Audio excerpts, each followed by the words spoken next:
বিসমিল্লাহির রহমানির রহিম। চাকরি প্রত্যাশী প্রিয় বন্ধুরা, আশা করছি আল্লাহর রহমতে ভালো আছেন। আপনার পড়াশোনার সময়কে সেভ করতে এই চ্যানেলটি বিভিন্ন মাধ্যমে প্রকাশিত চাকরির নোটিশ কম্পাইল করে আপডেট করছে। তাই সব সময়ের জন্য আপডেট পেতে চ্যানেলটি সাবস্ক্রাইব করে বেল আইকনটি অ্যাক্টিভ করে রাখুন। আজ বাংলাদেশ পুলিশের ক্যাডেট সাব ইন্সপেক্টর পদে নিয়োগের বিজ্ঞপ্তি নিয়ে আলোচনা করব। আমরা দেখতে পাচ্ছি যে উল্লিখিত নিয়োগ বিজ্ঞপ্তিতে বলা হয়েছে 5 অক্টোবর 2024 10 ঘটিকা থেকে 20 অক্টোবর 2024 রাত 12 ঘটিকা পর্যন্ত এই আবেদন প্রক্রিয়া সম্পন্ন করা যাবে। অর্থাৎ অলরেডি এই আবেদন প্রক্রিয়াটি শুরু হয়ে গেছে। প্রার্থীর বয়স, যোগ্যতা ও অভিজ্ঞতার ক্ষেত্রে এবং আবেদনের যে প্রক্রিয়া সেই ব্যাপারে বিশদ আলোচনা করা হয়েছে। প্রথমে আমরা দেখব প্রার্থীর বয়স, যোগ্যতা ও অভিজ্ঞতা। প্রার্থীর বয়স 20 অক্টোবর 2024 তারিখে 19 থেকে 27 বছরের মধ্যে হতে হবে। অর্থাৎ আপনার বয়স যদি উল্লিখিত তারিখে 19 থেকে 27 বছরের মধ্যে হয়, আপনি আবেদনের জন্য ইলিজিবল বলে যোগ্য হবেন। বীর মুক্তিযোদ্ধা, শহীদ মুক্তিযোদ্ধার সন্তানদের বয়স এক্ষেত্রে 32 বছর ধরা হয়েছে। শিক্ষাগত যোগ্যতা অভিজ্ঞতার ক্ষেত্রে বলা হয়েছে যে অনুমোদিত বিশ্ববিদ্যালয় হতে স্নাতক ডিগ্রি, কম্পিউটার ব্যবহারের দক্ষতা অভিজ্ঞতা। অর্থাৎ আপনি যে কোনো বিষয়ে স্নাতক ডিগ্রি থাকলে আবেদন করতে পারবেন। এক্ষেত্রে কম্পিউটার ব্যবহারের দক্ষতা এবং অভিজ্ঞতা থাকতে হবে। জাতীয়তা, জন্মসূত্রে বাংলাদেশি স্থায়ী নাগরিক হতে হবে এবং প্রার্থীকে অবশ্যই অবিবাহিত হতে হবে এবং শিক্ষানবিশকাল শেষ না হওয়া পর্যন্ত অবিবাহিত থাকতে হবে। এটি একটি বড় ধরনের একটি শর্ত। আর প্রার্থী শারীরিক মাপের ক্ষেত্রে বলা হয়েছে উচ্চতা 5 ফুট 6 ইঞ্চি এবং নারীদের ক্ষেত্রে 5 ফিট 4 ইঞ্চি। বুকের মাপ বলা হচ্ছে 32 ইঞ্চি নর্মাল এবং সম্প্রসারিত অবস্থায় 34 ইঞ্চি হতে হবে। নারীদের ক্ষেত্রে বুকের মাপটি প্রযোজ্য হবে না।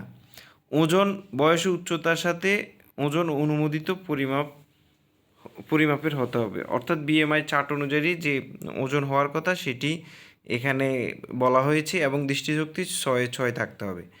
শারীরিক মাপ, কাগজপত্র যাচাইকরণ, শারীরিক সক্ষমতা যাচাইকরণ পরীক্ষার জন্য অনলাইনে আবেদনের নিয়মাবলী।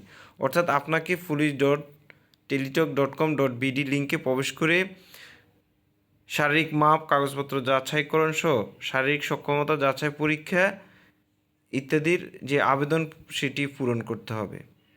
এখানে কিছু শর্ত যে আরোপ করা হয়েছে, শর্তগুলো আপনাকে অবশ্যই মেনটেন করতে হবে।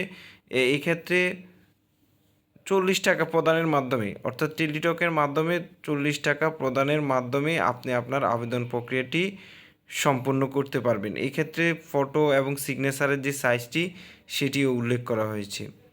প্রথম ধাপের এটি প্রক্রিয়া। দ্বিতীয় ধাপের ক্ষেত্রে আপনার যে আইডিটি থাকবে ওই আইডির মাধ্যমে কিভাবে আপনি পেমেন্টটি করবেন সেই ব্যাপারে আপনাকে এখানে একটি নির্দেশনা দেওয়া হয়েছে। অবশ্যই আপনাকে এই নির্দেশনা মেনেই আবেদন শেষ করতে হবে। এবং হেল্পলাইনের কথাটি বলা আছে যে আপনার যদি কোনো সমস্যা হয় সেক্ষেত্রে আপনি হেল্পলাইনের সুবিধা নিতে পারবেন।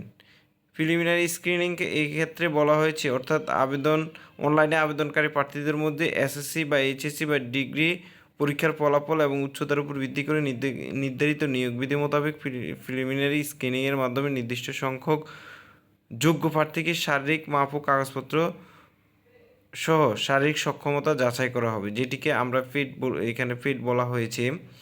শারীরিক মাপ ও কাগজপত্র যাচাইকরণ পর অ্যাডমিট কার্ড সংগ্রহ করতে হবে। অ্যাডমিট কার্ড সংগ্রহ করার জন্য যে প্রক্রিয়াটি এখানে বলা আছে সেটি অবশ্যই অনুসরণ করতে হবে। শারীরিক মাপ ও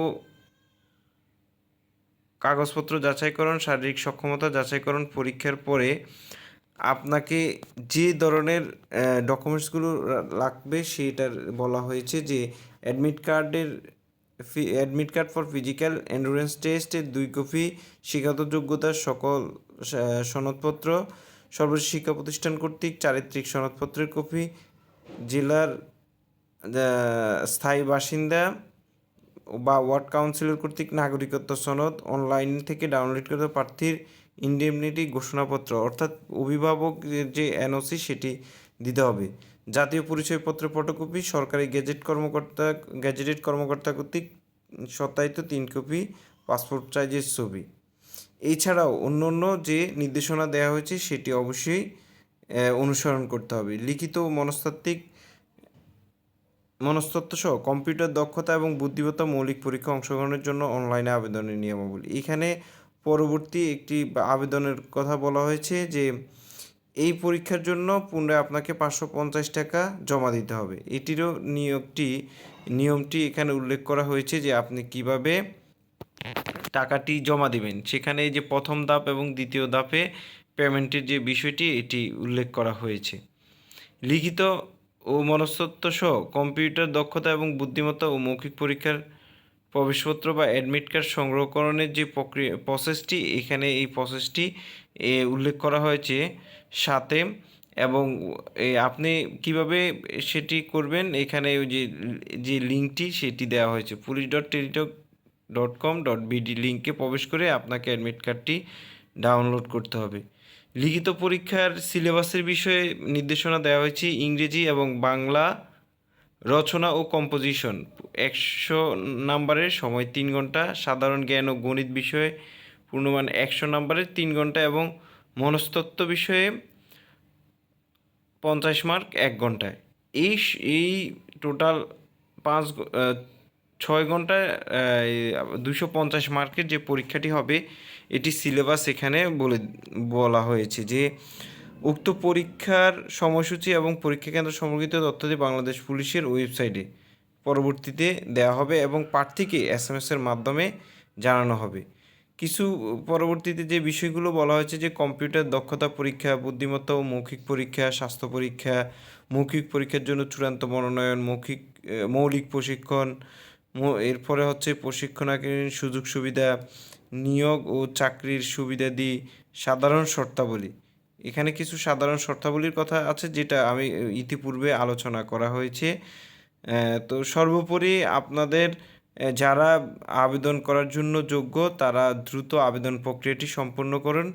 আপনারা সবাই জানেন যে বাংলাদেশ পুলিশের SI পদটি অত্যন্ত একটি মর্যাদাপূর্ণ পদ এবং দেশ সেবার অর্থাৎ সেবার ব্রতে চাকরি। আপনার দেশের সেবা করার জন্য যারা দেশপ্রেমিক নাগরিক তাদের এটি প্রথম চয়েস থাকে, তাই দেরি না করে আজই আবেদন প্রক্রিয়াটি সম্পন্ন করে ফেলতে পারেন। আজ এই পর্যন্তই, আবার কোনো নতুন নিয়োগ বিজ্ঞপ্তি নিয়ে হাজির হব। আসসালামু আলাইকুম।